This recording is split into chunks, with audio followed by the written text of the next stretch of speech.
আমি তোর দাদু ডক্টর সূর্য সেনগুপ্ত। এই দেখ তোর দিদার ছবি, একেবারে পুরো তুই দিদার মতন হয়েছিস।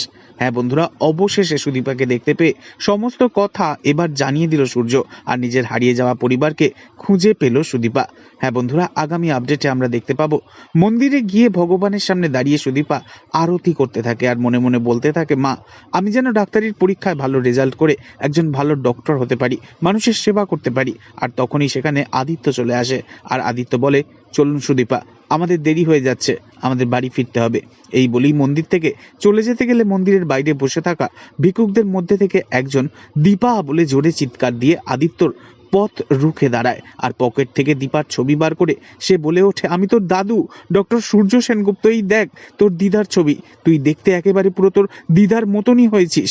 যা শুনে অবাক হয়ে যায় সুদীপা ও আদিত্য দুজনেই। তো বন্ধুরা, তোমরা এমনটাই চাও তো আবারও এক হয়ে যাক সেনগুপ্ত পরিবার? তাহলে অবশ্যই কমেন্টে জানিয়ে দিও, আর নেক্সট আপডেটের জন্য চ্যানেলটি সাবস্ক্রাইব করতে ভুলো না যেন। ধন্যবাদ।